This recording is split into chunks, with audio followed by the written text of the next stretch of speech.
어느 목사님이 믿지 않는 자기의 친구가 있어서 열심히 전도를 하였습니다. 그래서 그 친구가 이제 교회를 왔어요. 근데 교회 올 때 보니까 이 와이셔츠 안주머니에 이제 담배도 꽂고 그렇게 이제 왔는데요. 그래도 온 것이 너무 감사해서 목사님이 열심히 설교를 하였는데 그 친구가 그 설교를 들으면서 좀 감동을 받았는지 그 설교 듣는 자세가 조금씩 달라지더니 나중에는 이제 이 담배도 뽑아가지고 아래 주머니에다가 넣었습니다. 예배를 마치고 나서 그 목사님 친구가 굉장히 오늘 참 좋았다 그렇게 이야기하면서 내가 오늘 너무 기분이 좋아서 여기 이제 목사님들하고 다 같이 한턱 내겠다. 그래서 뭘 내려고 하느냐 했더니 한잔 하러 가자 이렇게 말했다고 합니다. 그래도 이제 참 감사하죠. 조금의 이제 변화이지만은 그래도 그렇게 믿지 않는 사람이 설교를 듣고 그런 생각을 하게 되었다는 것은 참 귀한 일입니다. 참 사람이 변한다고 하는 것은 결코 쉽지 않는 그런 일인 것 같습니다. 이 세상에서는 지금 또 수많은 예수님의 제자들이 있습니다. 하지만 그래도 최고의 제자는 예수님께 직접 따라다니면서 배웠던 12명의 제자가 최고의 제자이죠. 그들은 예수님의 말씀을 직접 듣고 예수님이 행하신 이적들도 직접 보고 동고동락했던 사람들이니까요. 근데 그 12명의 제자들이 우리가 알듯이 얼마나 참 변화가 되지 않는지요. 자기가 높다고 서로 높은 것을 자랑하고 시기하고 그렇게 했던 사람들입니다. 그리고 나중에는 예수님이 이제 십자가를 지시기 위해서 잡히셨을 때에 다 뿔뿔이 도망가 버렸던 그런 사람들이 이제 예수님의 제자입니다. 예수님과 함께 지냈지만 예수님의 말씀을 직접 들었지만은 참 사람이 변하는 것은 힘든 것 같습니다. 오늘날에도 예수님을 믿는 사람들을 그들을 이제 제자라 이렇게 부르고 있는데요.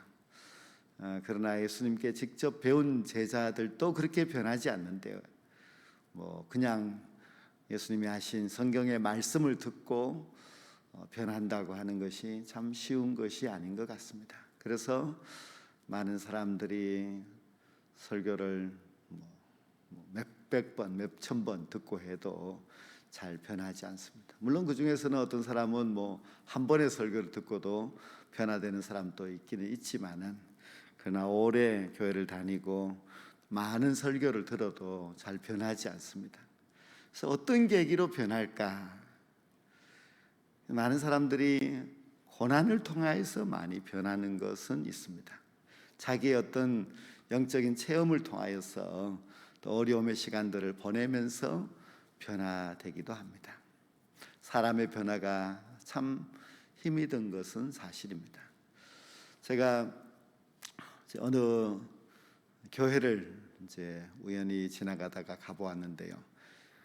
그 교회가 30년 전에 그 모습 그대로 있었습니다. 교회 안에 들어가 보았더니 교회 안에 그런 모든 장식들도 30년 전과 똑같고 또 밖에 교회 건물도 똑같았습니다. 단지 달라진 것은 그 교회 마당가에 있는 나무가 굉장하게 웅장하게 자란 것, 그것은 달랐습니다. 교회라고 하는 그 건물 자체도 이렇게 오랜 세월 동안 변화가 없이 그대로 있으면은 참 안타깝고 또 답답한 그런 느낌을 가질 수가 있습니다. 근데 사람이 30년이 지나도 똑같다고 한다면은 그것은 참 답답한 그런 일이겠지요. 세상은 참 많이도 바뀌었습니다.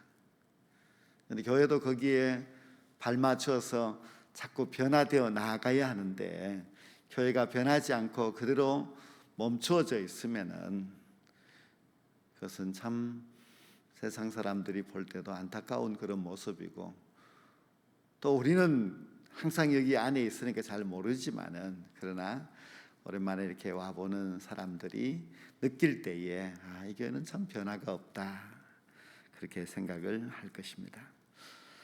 제일 바꾸기 힘든 것이 사람의 마음입니다. 정말 사람의 마음은 변화를 싫어하고 점점 굳어지는 것을 볼 수가 있습니다. 그래서 1년이 지나면 좀 더 바뀌고 변화가 되고 그렇게 해야 하는데, 지난해나 올해나 그저 그 마음이 똑같이 가다가 보면은 변화 없는 그 마음은 정말 너무나 딱딱하게 굳어 있어서 참 보기가 좋지 않습니다. 예수님께 직접 배웠던 그 제자들도 3년 동안에 예수님의 사역과 함께 하면서도 변하지 않았습니다. 그래서 서로 크다고 다투고, 예수님이 잡히실 때 도망가고, 예수님을 모른다고 부인하고, 그것이 그들이 3년 동안에 배운 내용의 결과였습니다. 그런데 그랬던 그 제자가 변화가 일어났습니다. 얼마나 변화가 되었는가 하면은 그 제자들이 목숨을 걸고 복음을 전하는 사도들이 되었습니다. 도대체 그렇게 변하지 않던 그 제자들이 어떻게 이렇게 사도가 되고 순교자가 될 수 있었는가? 그 변화의 비밀은 성령이었습니다. 성령 받을 때에 그들이 변화되었습니다. 그들에게 성령의 충만함이 임하였을 때에 그들은 비겁한 사람들이 용감한 자가 되었고, 그리고 주님을 모른다고 부인했던 사람이 주님을 위하여서 목숨을 내어놓는 그런 사람이 되었습니다. 성령님은 사람을 변화시킵니다. 성령님은 예수님의 제자들만 변화시킨 것이 아니라 그 초대 예루살렘에 있던 많은 사람들을 변화시켰습니다. 성령 충만하였던 초대 예루살렘 교회는 변화된 공동체였고, 그 예루살렘 성도들의 모습은 참 우리가 볼 때는 모범적이고 신기할 정도로 그렇게 하나된 단결된 그런 모습을 갖추고 있었습니다. 성령님이 아니고서는 이러한 변화가 절대로 일어날 수가 없습니다. 성령님은 교회를 변화시킨 역사가 있었습니다. 그래서 초대 예루살렘 교회가 그렇게 서로 유무상통하고 모이기를 힘쓰고, 또 날마다 떡을 떼며 하나님을 찬송하고 사도의 가르침을 받아서 배우고 하였던, 그리고 그 모습을 보고 많은 세상 사람들이 예수님을 믿기 위하여서 교회로 몰려들고 하였던 그런 모든 교회의 그 모습들은 성령께서 하신 일입니다. 성령의 역사가 아니면은 그렇게 교회가 아주 역동적인 그런 교회가 절대로 될 수가 없습니다. 성령은 우리들도 변화시킬 수가 있습니다. 성령은 한 믿지 않는 자들을 예수 믿게 하는 그런 능력이 있을 뿐만 아니라, 성령께서는 아주 안일하고 나태했던 사람을 적극적이고 충성되고 뜨겁게 헌신하는 그런 사람으로도 바꾸어 줍니다. 교회도 성령 충만 받을 때에 교회가 새로워지게 되고, 교회가 참 많은 일들을 아주 힘있게 하는 것을 볼 수가 있습니다. 초대 예루살렘 교회는 어떤 사람을 직분자로 세웠는가 하면 성령 충만한 사람을 세웠습니다. 그래서 7 집사를 세울 때도 성령 충만한 사람, 그것이 교회 일꾼의 자격이었습니다. 오늘날도 마찬가지입니다. 우리가 성령 충만한 사람을 교회의 직분자로 세워야 하지요. 그래서 성령 충만한 직분자가 교회를 위하여 헌신할 때에 교회가 더 힘이 있습니다. 성령 충만이 없이 그냥 아주 맹송맹송한 그런 사람들은 하나님을 위해서 일할 때도 너무 인간적이고 사람들에게도 보여지는 모습이 너무 피곤하게 그렇게 보여지게 되고, 그리고 성령 충만하지 않는 그런 직분자들은 결국은 교회를 힘들게 할 수밖에 없습니다. 성령 충만한 직분자들은 그 마음이 아주 부드럽고 또한 하나님의 말씀에 순종도 잘 할 뿐만 아니라 사람들에게 참 평화를 줄 수 있는 그런 사람들입니다. 그래서 성령 충만하여야만이 우리의 얼굴, 우리의 말씨, 우리의 행동, 우리의 믿음이 다 바뀌게 됩니다. 성령 충만하지 않으면은 절대로 초대 예루살렘 교회 같은 그런 아주 활기차고 또 변화의 역사가 일어나고 열매가 나타나고 하는 그런 교회가 절대로 될 수가 없습니다. 성령은 변화시키는 그런 능력이 있습니다.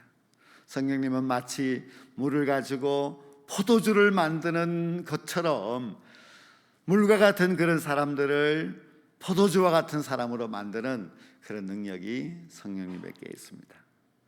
성령님은 또한 아주 연약했던 교회를 부흥시키는 그런 역사도 성령님이 하시는 일입니다. 그래서 성령님은 변화시키는 영이시다. 성령의 역사가 교회를, 사람을 변화시키는 그런 모습들을 우리가 많이 볼 수가 있습니다. 어떤 집사님이 그만 이제 세상을 떠났습니다. 근데 너무 젊은 집사님이셨는데 하나님 앞에 이제 가게 되는데요. 그래서 억울해서 예수님께 정말 저는 너무나 억울합니다. 아직도 젊고 아직도 제가 할 일이 많은데 벌써 저를 천국으로 불러오시면 어떻게 합니까? 하소연을 하였더니 예수님께서 너무 이제 안타까우신지 내가 너를 30년 동안 더 이제 이 땅에서 살게 해주겠다 하고 이제 세상으로 돌려보냈습니다. 그 30년을 약속받고 이제 이 세상에 와서 얼마 살지 않았는데 그가 이제 좀 잘 살아보겠다고 병원에 가서 아주 적극적인 성형 수술을 하였고 병원을 나오다가 교통사고를 당해서 죽었습니다.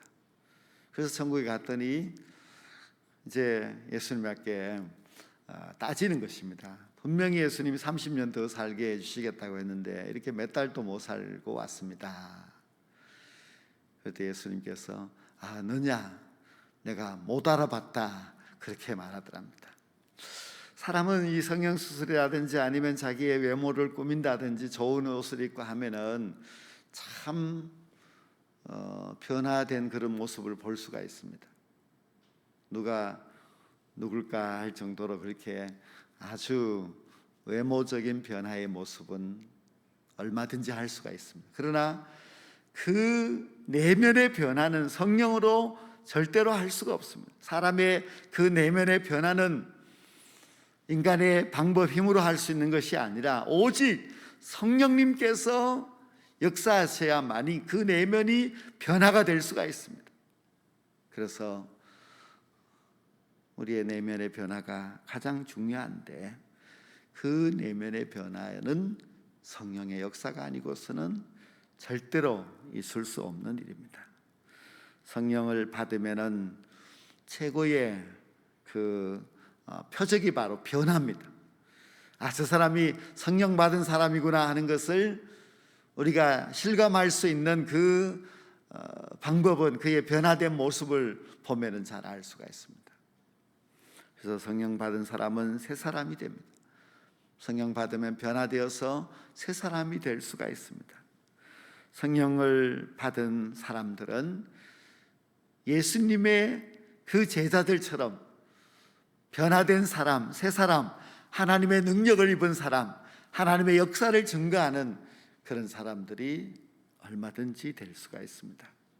예수님의 제자들은 성령님이 임하시자 새 사람이 되었고 그리고 새 능력의 사람이 되었습니다. 그래서 초대교회를 일으킨 그런 사람이 되었고 또 많은 사람들을 복음으로 구원한 그런 사도들이 되었습니다. 만약에 제자들이 성령을 받지 않았다고 생각해 보십시오.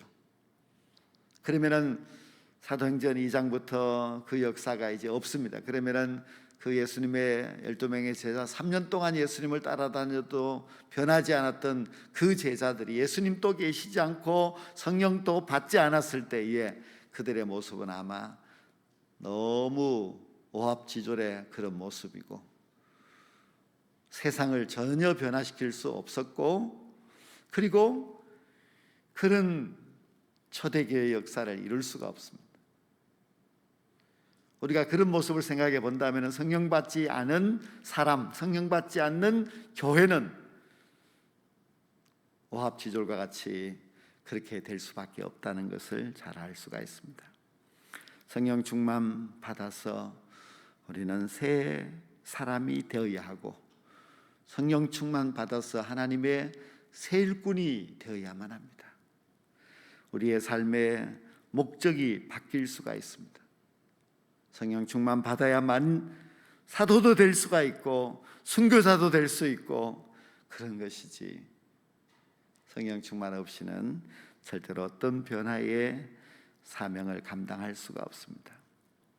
우리가 성령 충만 받게 되면 우리의 인격도 변화가 되지요. 그래서 인격의 변화는 참 잘 안 되지 않습니까? 사람이 타고난 그 성품이 잘 변하지 않습니다. 하지만 성령 받으면 그런 사람의 인격, 인품, 성품, 행동까지도 다 바뀌어지는 것을 볼 수가 있습니다. 그래서 저 사람이 성령 받았구나 하는 것을 우리가 느낄 수 있는 것은 원망의 사람이 감사의 사람이 됩니다. 베드로처럼 비겁했던 사람이 이제는 주를 위하여서 죽도록 충성하는 용감한 사람이 될 수가 있습니다.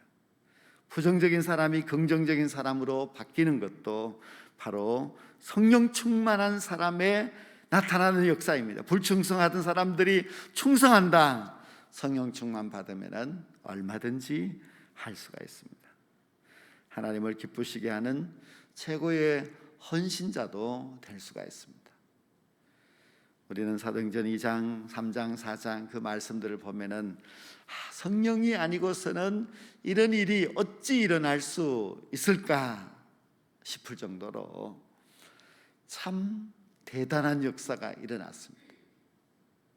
그것이 베드로라는 사람이 고기 잡던 어부에서 갑자기 무슨 대학교를 나와서 또 지위를 얻어서가 아닙니다. 다 그 제자들, 다 그 성도들은 그 사람들이었지만은 단지 변한 것은 성령 충만을 받았다는 사실입니다. 성령 충만 받게 되면은 초대교회와 같은 역사가 일어납니다. 성령 충만 받으면은 사도들과 같은 능력자가 될 수가 있습니다. 성령 충만 받으면은 얼마든지 초대교회와 같은 아름다운 일들이 일어날 수가 있습니다. 그래서 우리 자신뿐만 아니라 우리 교회가 성령 충만을 사모해야 합니다. 우리 모두가 성령 충만 받아서 변화되어서 하나님의 교회의 귀한 일꾼이 될 때에 우리를 통하여서 우리 교회가 변화되고 성령 충만 받은 우리들을 통하여서 하나님의 역사를 든든하게 세워 나아갈 수가 있습니다. 그래서 메마른 심령들, 또 너무나 용기 없이 그렇게 살아가고 있는 성도들, 모두가 성령 충만 받아서 충성된 일꾼, 하나님의 나라 역사를 위하여서 함께 동참하여서 하나님의 큰 꿈을 이루어갈 수 있는 귀한 성령 충만한 일꾼이 될 수 있도록 우리가 기도해야만 합니다.